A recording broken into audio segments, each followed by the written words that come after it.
गुजरात कांग्रेस के 2 विधायकों के इस्तीफे की खबर है। जिन विधायकों ने पार्टी से नाराज होकर इस्तीफा दिया है उनके नाम सोमा पटेल और जेवी काकड़िया बताया जा रहा है कि कोली समुदाय को राज्यसभा टिकट नहीं देने से नाराज होकर कांग्रेस के इन विधायकों ने इस्तीफा दे दिया है। जनक दवे हमारे सहयोगी फोन लाइन पर मौजूद है। जनक, और क्या जानकारी आ रही है इन दोनों के इस्तीफे को लेकर? देखिए, राज्यसभा चुनाव को लेकर अब तीसरी सीट का जो गणित था वो कांग्रेस की ओर से जो दूसरी सीट मानी जाए, क्योंकि जैसे ही बीजेपी ने अपना तीसरा उम्मीदवार खड़ा रखा, ऐसे में कांग्रेस टूट के संदेह पूरी तरह से दिख रहे थे। लेकिन जिस तरीके से कल भी हमने देखा कि 14 विधायकों को जयपुर भेजा गया और कांग्रेस अपना खेमा बचाने की कोशिश कर रहे थे, लेकिन देर रात को ही एक बड़ी घटना ये हुई कि दोनों विधायक, लिमडी के जो कांग्रेस के विधायक है सोमा पटेल और धारी के जो अमरेली जिले के धारी के जेवी काकड़ी है, दोनों विधायक देर रात को विधानसभा के अध्यक्ष से मिले हैं और जानकारी ये है कि विधानसभा अध्यक्ष को अपना इस्तीफा सौंप दिया है। इसकी आधिकारिक घोषणा बहुत जल्द होगी, क्योंकि अध्यक्ष इसकी आधिकारिक घोषणा करेंगे। लेकिन ये अपने आप में अगर 4 वोट उनको चाहिए थे तीसरी सीट बचाने के लिए, बीजेपी अपने खाते में करने के लिए, ऐसे में 2 अगर विधायक इस्तीफा दे देते हैं तो निसंदेह कांग्रेस के लिए दूसरी सीट जीतना मुश्किल हो जाएगा। दोपहर तक आधिकारिक घोषणा होगी दोनों विधानसभा के अध्यक्ष द्वारा कि दोनों विधायकों ने कितने बजे जाके इस्तीफा दिया और क्यों इस मामले में इस्तीफा दिया उन्होंने। दूसरी तरफ गुजरात में राज्यसभा चुनावों में क्रॉस वोटिंग के डर से कांग्रेस ने अपने 14 विधायक राजस्थान भेज दिए। शनिवार को कांग्रेस के 14 विधायक जयपुर पहुंचे, जहां पर उन्हें कड़ी सुरक्षा के बीच होटल ले जाया गया। एयरपोर्ट पर विधायकों को ज्यादा किसी से बात नहीं करने दी गई। राजस्थान कांग्रेस के नेता एयरपोर्ट से होटल तक इन विधायकों के साथ मौजूद रहे। कांग्रेस के मुताबिक गुजरात के बाकी कांग्रेस विधायक जल्द ही जयपुर पहुंचेंगे। गुजरात में 4 राज्यसभा सीट पर 5 उम्मीदवार हैं। बीजेपी ने 3 उम्मीदवार उतारकर चुनाव को रोचक बना दिया है। गुजरात में राज्यसभा चुनाव में क्रॉस वोटिंग से बचाने के लिए विधायकों को जयपुर लाया गया। 14 विधायक है अभी बस के अंदर यहाँ ले जाया जा रहा। होटल श्री विलास इनको यहाँ से ले जाया जा रहा और ये राज्यसभा चुनाव तक यहीं रहेंगे और चुनाव के दिन, वोटिंग वाले दिन यहाँ से ले जाया जाएगा। अभी 14 विधायक आएंगे, इसके अलावा बाकी और विधायक भी, कांग्रेस विधायकों को ये लाया जाएगा, क्योंकि राजस्थान के मुख्यमंत्री अशोक गहलोत पहले गुजरात के एक बार प्रभारी भी रह चुके हैं कांग्रेस के, तो जाहिर तौर पर यहाँ पर कांग्रेस की सरकार है, इसलिए उम्मीद राजस्थान पर टिकी हुई है। कैमरा पर्सन मनीष के साथ भवानी सिंह, जयपुर, न्यूज़ 18 इंडिया। अब आप जयपुर क्यों आना पड़ा? अरे कुछ नहीं है, पार्टी की रणनीति होती है, पार्टी अपना काम करती है, अपनी रणनीति के आधार पर पार्टी अपना कार्य करती है। मध्य प्रदेश कांग्रेस के विधायक जयपुर से भोपाल के लिए रवाना हो गए हैं। कांग्रेस के विधायक आज शाम को विधायक दल की बैठक में शामिल होंगे। इन सभी विधायकों को विशेष विमान से जयपुर लाया जा रहा है। भोपाल लौट रहे विधायकों ने दावा किया कि वो विधानसभा में बहुमत साबित कर देंगे और 6 विधायकों के इस्तीफा देने से कमलनाथ सरकार पर कोई फर्क नहीं पड़ेगा। मध्य प्रदेश के राज्यपाल ने कल कमलनाथ को विधानसभा में बहुमत साबित करने के लिए बुलाया है। क्या उम्मीद कर रहे हैं, क्या फ्लोर टेस्ट पास करेंगे? सब कुछ बढ़िया रहेगा भाई। आप पास करेंगे? आप हमारे विधायक नहीं देख रहे, सब बिल्कुल उत्साहित है। आप भी विधायक हैं? नहीं, मैं सेक्रेटरी हूँ, इंचार्ज मध्य प्रदेश। अच्छा, Madhya Pradesh secretary in charge. Sir कह रहे हैं कि सेशन तत्काल बुलाया जाए, बीजेपी डिमांड कर रही है। आप देखिएगा, ये हम लोग इधर हैं, ये तो वहाँ सब चल रहा है, लेकिन हमारे विधायक पूरा कॉन्फिडेंट है और हमारी सरकार चलेगी। कांग्रेस कल किसने कहा? ये विधानसभा अध्यक्ष जब कहेंगे उस दिन हम तय करेंगे। उस दिन सदन के अंदर वोटिंग होगी, सदन में विधायक आएंगे और वोटिंग उसके बाद सदन में होगी।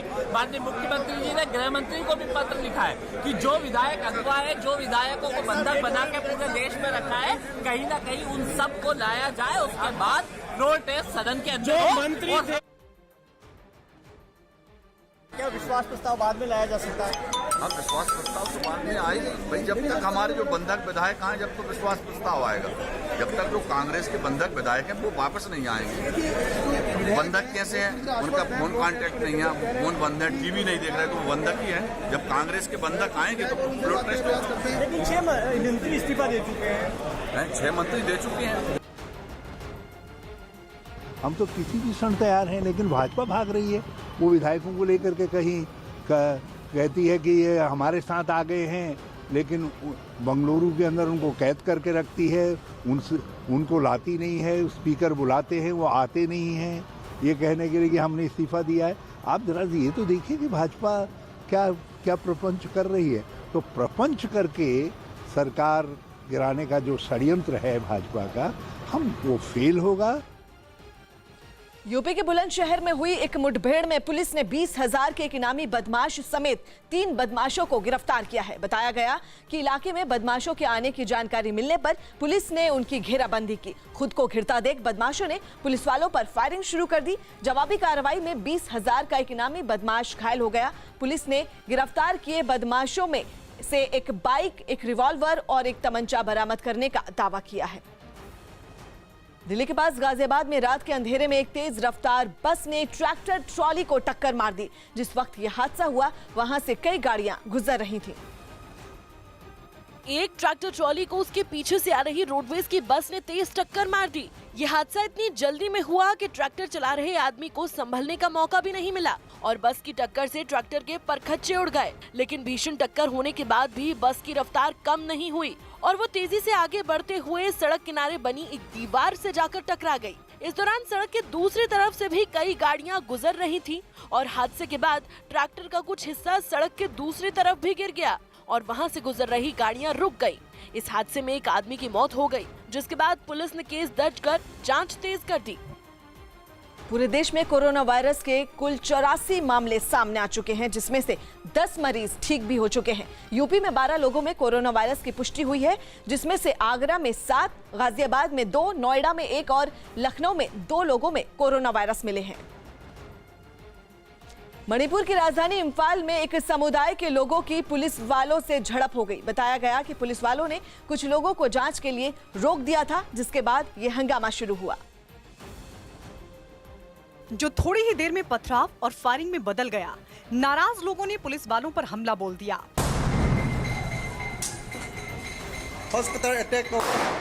पुलिस वालों ने भी तुरंत कार्रवाई करते हुए हमला कर रहे लोगों पर आंसू गैस के गोले दागे और उन्हें वहां से भगाने की कोशिश की।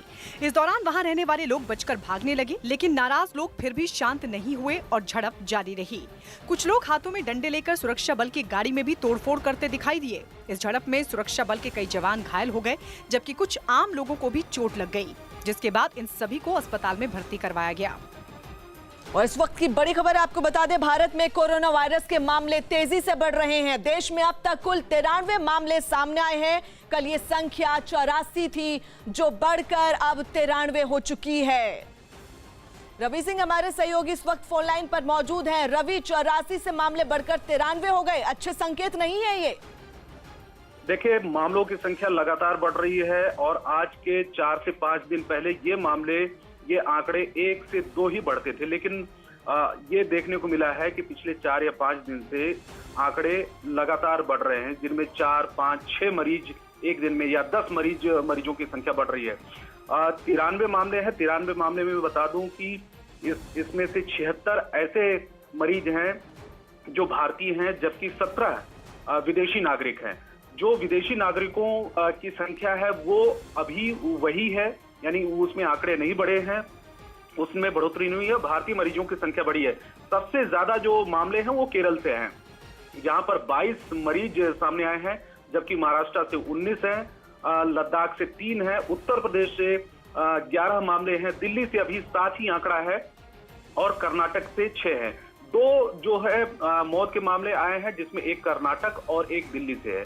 10 ऐसे केस हैं, यानी कि इन 93 जो मामले सामने आए हैं पॉजिटिव केस, जिसमें से 10 ऐसे मरीज हैं जो ठीक होकर घर वापस जा चुके हैं, यानी कि जो एक्टिव मामले हैं वो 83 हैं, जबकि अब तक जो है मामले 93 आ चुके हैं।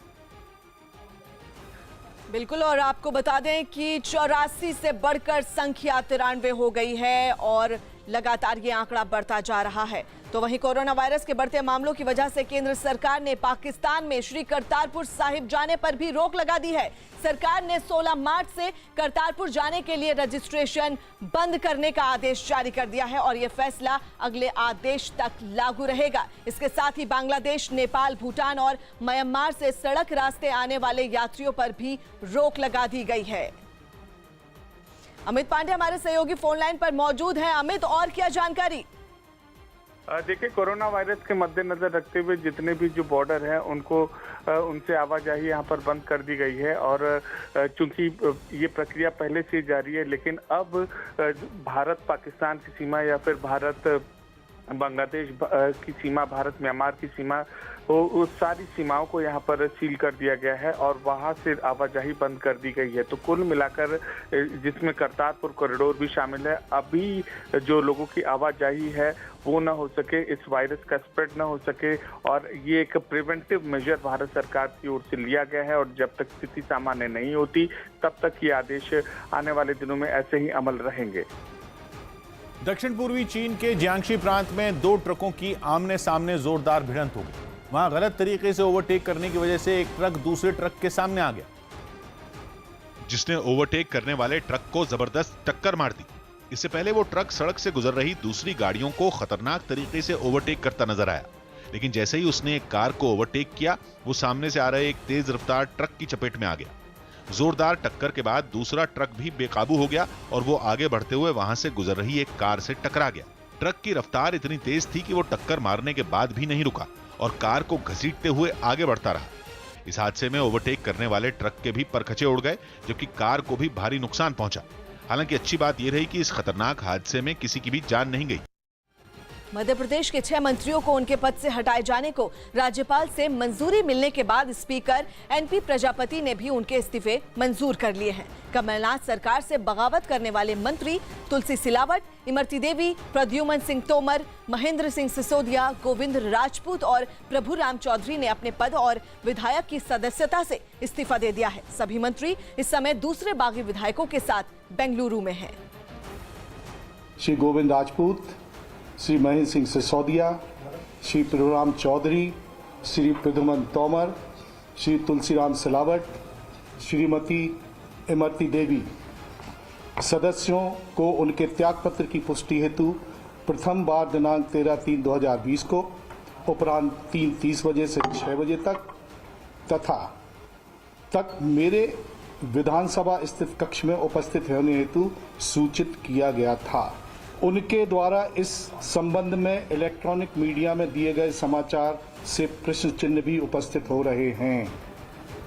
इस प्रकार संबंधित सदस्यों का आचरण आश्चर्यजनक प्रतीत होता है तथा वह विधानसभा के सदस्य रहने के योग्य नहीं हैं।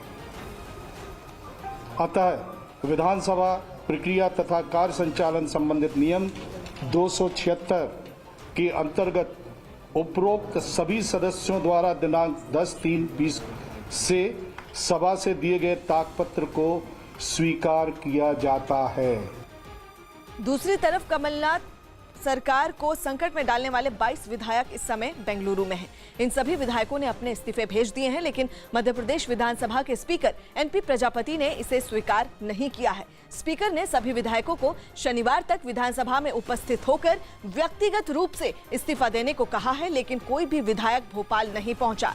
कांग्रेस के बागी हुए विधायकों की मांग है कि उन्हें सीआरपीएफ की सुरक्षा दी जाए, तभी वो विधानसभा आएंगे। सर, आज भी 7 को बुलाया था, नहीं आए। तो उनका निर्णय कब सर? निर्णय ये देखिए किसका क्या होना है ये मुझे करना है, और काल्पनिक प्रश्नों का मैं काल्पनिक उत्तर नहीं देता हूँ। हिमाचल प्रदेश के कई जिलों में लगातार हो रही बर्फबारी से लोगों को राहत नहीं मिल पा रही है। पिछले 2 दिनों से राजधानी शिमला, कुल्लू और लाहौल स्पीति में भारी बर्फबारी हो रही है और इसका सबसे ज्यादा असर लाहौल स्पीति में देखने को मिला, जहां की सड़कों पर बर्फ की इतनी मोटी परत बिछ गई कि लोगों की जिंदगी ठहर गई। कुछ मकानों के सामने भी बर्फ का ढेर जमा हो गया, जिसे हटाने के लिए लोग मशक्कत करते दिखाई दिए। बर्फ से ढकी सड़कें वीरान हो गई, कहीं कहीं तो बर्फबारी की वजह से सड़कें गुम हो गयी। लोगों के मकानों की छतों पर भी 2 से 3 फीट तक बर्फ जम गयी। वहीं शिमला को भी इस बर्फबारी से राहत नहीं मिली। पेड़ पौधे और मकान सब बर्फ की सफेद चादर में ढक गए। रुक रुक कर हो रही बर्फबारी से इलाके का तापमान गिर गया और लोग घरों में रहने को मजबूर हो गए। कुल्लू भी ताजा बर्फबारी की चपेट में आया। बर्फ की फुहार से पूरा इलाका खुशनुमा हो गया, लेकिन इसके साथ ही तापमान में भारी गिरावट दर्ज की गई, जिसकी वजह से लोग घरों में कैद हो गए। चीन के बाद कोरोना वायरस के सबसे ज्यादा प्रभावित देश इटली से आज एयर इंडिया के विमान से 211 लोग दिल्ली लाए गए। ये सभी छात्र हैं। एयर इंडिया ने इन लोगों को लाने के लिए विशेष विमान भेजा था। कोरोना वायरस से इटली में अब तक 1441 लोगों की मौत हो चुकी है, जबकि हजारों लोग प्रभावित हैं। कोरोना वायरस के बढ़ते खतरे को देखते हुए पंजाब सरकार ने अगले आदेश तक राज्य के तमाम cinema hall, gym, swimming pool को बंद करने के आदेश दिए हैं। ये आदेश रात 12 बजे से लागू हो गए हैं। इसके साथ ही तमाम पब्लिक मीटिंग पर भी रोक लगा दी गई है। पंजाब सरकार ने जनता को भरोसा दिया है कि कोरोना वायरस से निपटने में सरकार पूरी तरह से सक्षम है और राज्य में मास्क, सैनिटाइजर से लेकर दवाओं तक की कोई कमी नहीं है। पंजाब में स्कूल, कॉलेज और यूनिवर्सिटी पहले से ही बंद है। लोगों ਨੂੰ ਬਚਾਉਣ ਵਾਸਤੇ ਅਸੀਂ ਕੁਝ ਕਦਮ ਚੱਕੇ ਨੇ। ਅਸੀਂ ਸਕੂਲਸ ਬੰਦ ਕੀਤੇ ਨੇ, ਕਾਲਜਸ, ਯੂਨੀਵਰਸਿਟੀਜ਼ ਬੰਦ ਹੋਈਆਂ ਨੇ ਸਾਡੀਆਂ। ਸਿਨੇਮਾ ਹਾਲਸ, ਹੋਰ ਮਾਲ ਵਗੈਰਾ ਜਿਹੜਿਆ ਕੁਝ ਹੈ ਉੱਥੇ ਵੀ ਅਸੀਂ ਪ੍ਰਬੰਧ ਕੀਤਾ ਹੈ ਕਿ ਉੱਥੇ ਬੰਦ ਰਹਿਣ। झारखंड के लातेहार में इस मौसम में भी इतनी बारिश हुई कि लोगों की मुश्किलें बढ़ गईं। जिले में पिछले कई घंटों से लगातार बारिश हो रही है, जिसकी वजह से चारों तरफ पानी भर गया। नदियां भी उफान पर आ गईं, जिससे कई इलाके जलमग्न हो गए।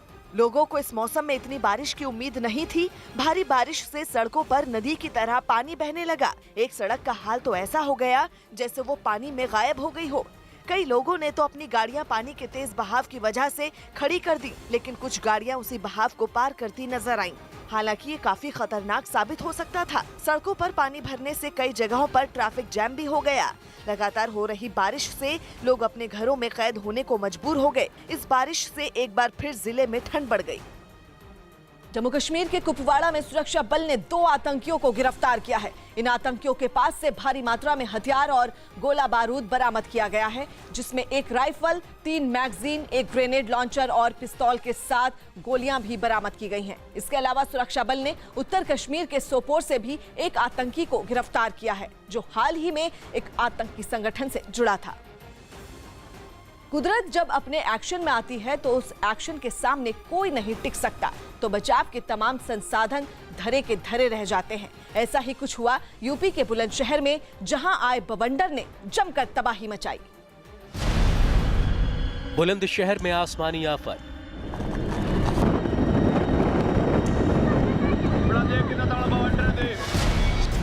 टॉर्नेडो से सहमा शहर।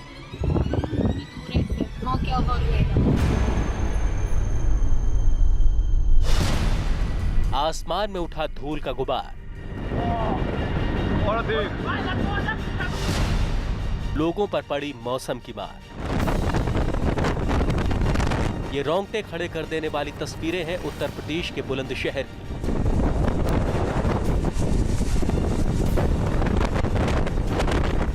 चक्रवाती तूफान के बवंडर ने पूरे इलाके को अपने आगोश में ले लिया है। सूरजपुर टिकरी गांव में अचानक मौसम ने ऐसी करवट ली कि लोगों का कलेजा कांप उठा। धूल का ये गुबार जहां जहां से गुजरा, वहां तबाही और बर्बादी अपने पीछे छोड़ गया। तूफान की जद में आने से इलाके के कई मकान धराशाही हो गए, जबकि कई लोग इस आसमानी आफत की वजह से घायल हो गए। बताया जा रहा है कि ये बवंडर इस कदर ताकतवर था कि इसकी जद में आने वाली भारी भरकम चीज भी तिनके की तरह हवा में उड़ गई। इतना ही नहीं, इलाके के कई लोगों के लिए ये तूफान कौतूहल का सबब भी बन गया, क्योंकि कई लोगों ने इस तरह का चक्रवात पहली बार देखा था। यही वजह है कि जहां जहां से चक्रवाती तूफान गुजरा, वहां वहां भगदड़ मच गई। इस भगदड़ के चलते भी कई लोग घायल हो गए। तूफान की ताकत का अंदाजा ऐसे लगाया जा सकता है कि कई घरों को इसने पूरी तरह मलबे के ढेर में तब्दील कर दिया। तूफान गुजर जाने के बाद अब मलबा हटाने की कोशिशें की जा रही हैं। पश्चिम बंगाल के मेदिनीपुर में कुएं में गिरे हाथी के बच्चे का रेस्क्यू किया गया। बताया गया कि हाथी का वो बच्चा जंगल से भटककर रिहायशी इलाके में पहुंचा और एक कुएं में जाकर गिर गया, जिसके बाद उसे निकालने के लिए रेस्क्यू ऑपरेशन चलाया गया। प्रशासन और आसपास के लोगों की मदद से कई घंटों की मशक्कत के बाद उसे कुएं से सुरक्षित बाहर निकाल लिया गया। हालांकि इतना आसान नहीं था, क्योंकि हाथी के बच्चे का वजन उसकी मदद में आड़े आ रहा था। इसके अलावा लोगों की भीड़ देखकर वो काफी डर गया था।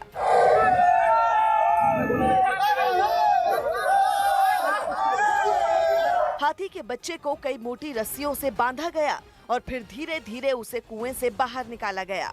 ऊपर पहुंचने पर एक आदमी ने उसकी सूंड पकड़कर उसे बाहर खींचने में मदद की।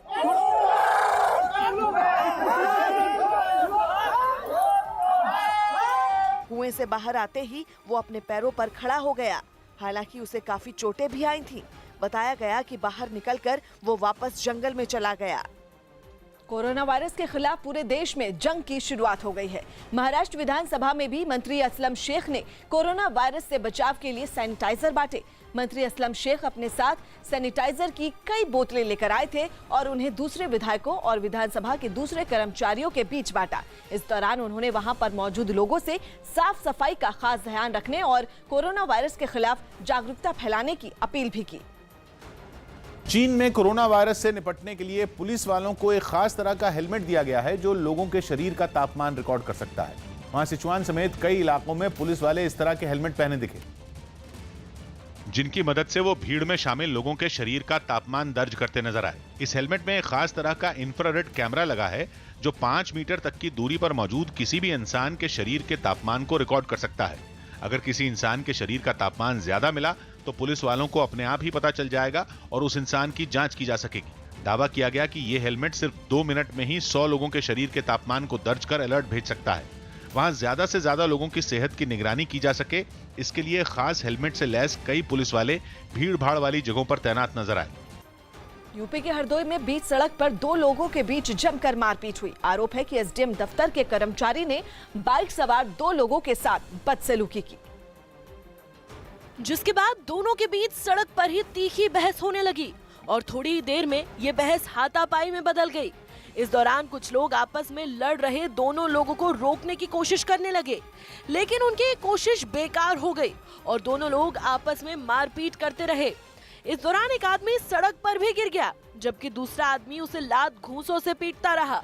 जिसके बाद जमीन पर गिरा एसडीएम ऑफिस का कर्मचारी लड़खड़ाता हुआ उठा और पीटने वाले की तरफ बढ़ा, लेकिन दूसरे पक्ष के लोगों ने उसे संभलने का मौका नहीं दिया और लात घूंसों से वार कर दिया। सिर फोड़ दो, सिर फोड़ो, सिर फोड़ो। बीच सड़क पर हुई मारपीट की जानकारी पुलिस को भी दी गई, जिसके बाद पुलिस ने आरोपियों पर कार्रवाई का भरोसा दिया। तो व्यक्तियों में झगड़ा हुआ, उसमें कुछ मार पिटाई भी सामने आई है वीडियो में, और इसमें जांच करने के बाद में अगर किसी के खिलाफ कार्रवाई करनी है तो अभियोग पंजीकृत किया जाएगा और कार्रवाई की जाएगी।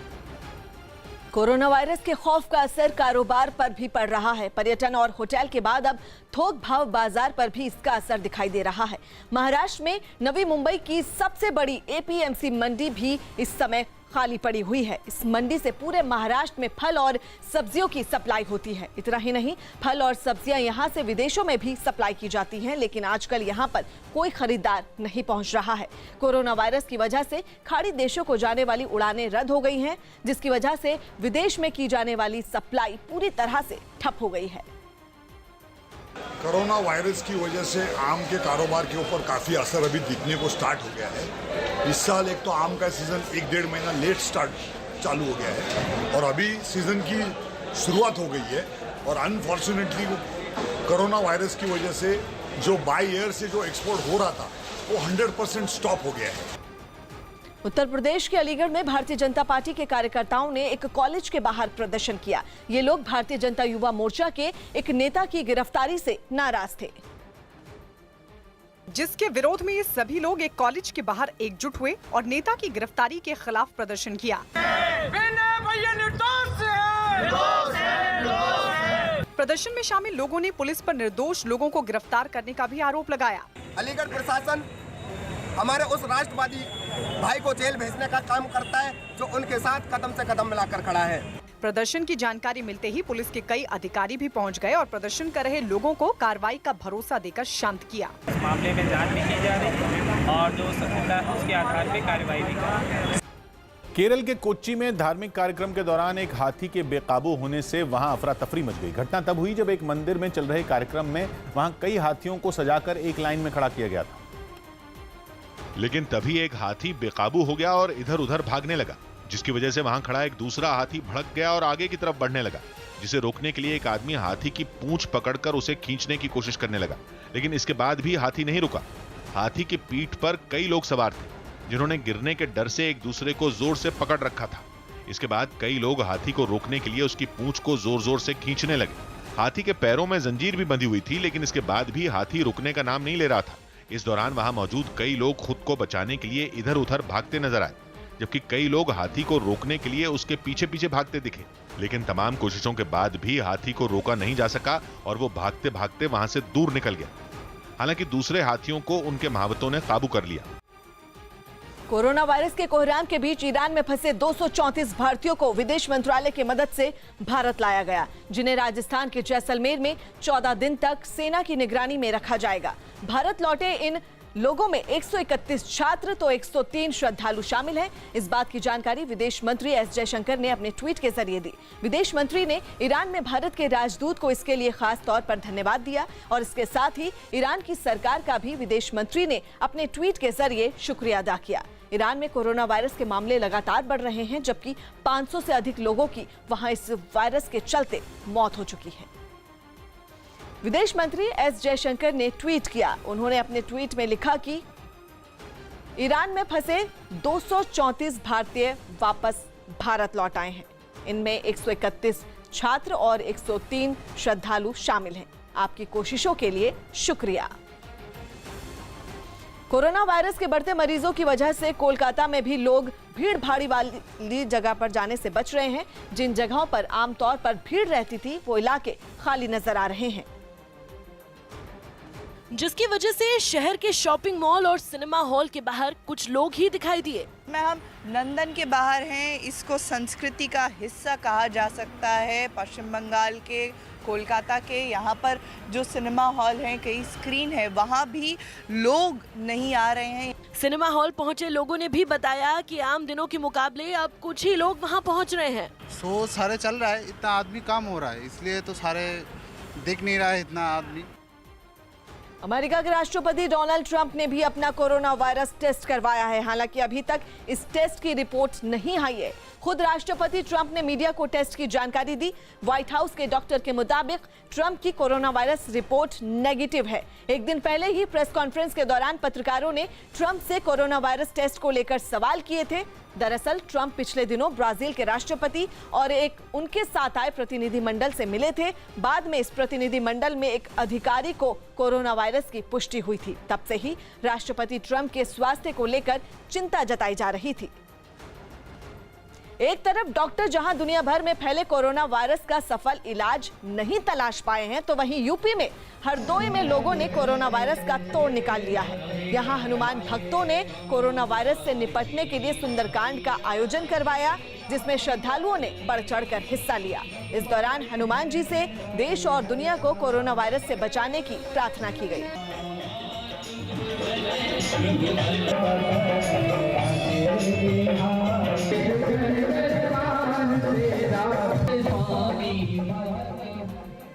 उत्तर प्रदेश के मिर्जापुर में एक आदमी के हाई टेंशन टावर पर चढ़ जाने से अफरा तफरी मच गई। बताया गया कि खेत के बीच से होकर गुजर रहे उस हाई टेंशन टावर पर अचानक एक आदमी चढ़ गया, जिसे देखकर गांव में हंगामा मच गया।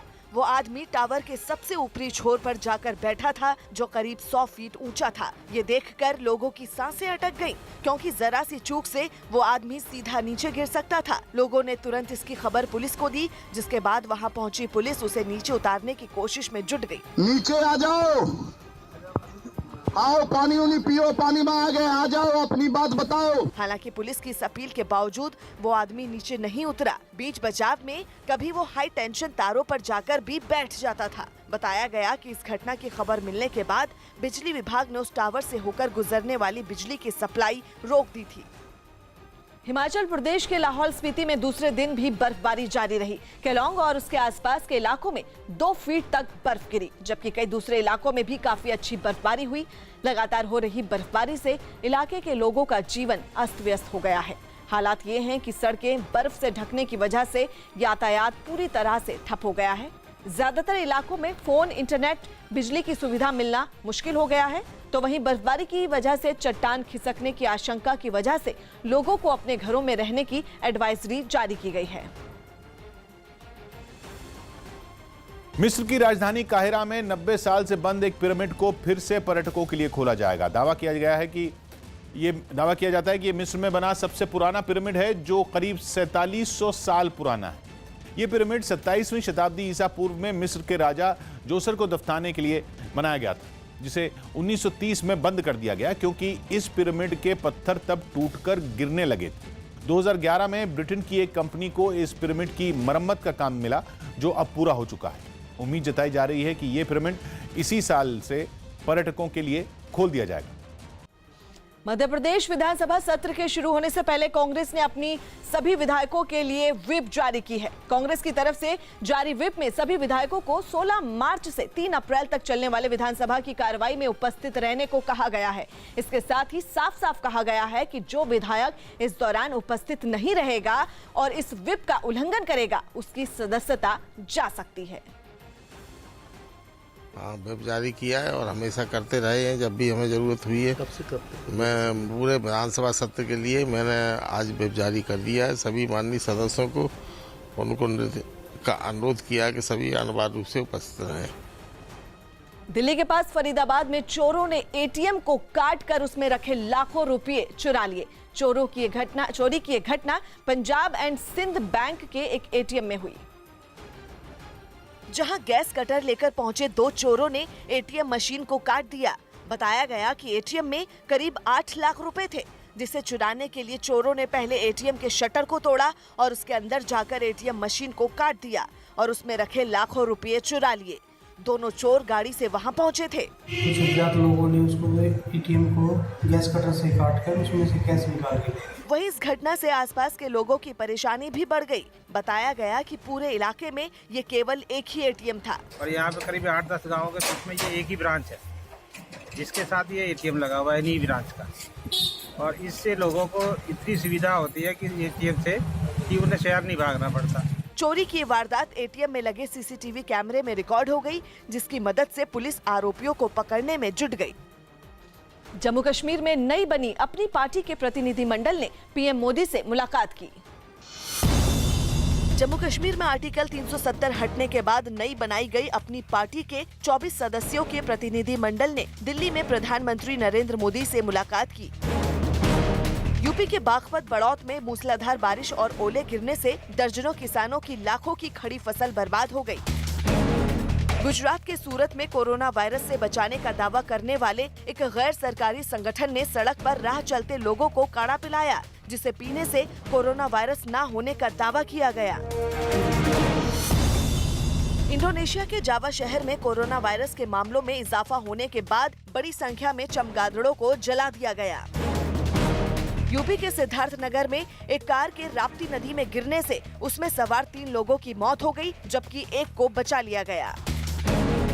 नोएडा के सेक्टर 63 में डीएम ने घर में चल रही सैनिटाइजर बनाने वाली फैक्ट्री पर छापा मारकर बड़ी संख्या में नकली सैनिटाइजर बरामद किया।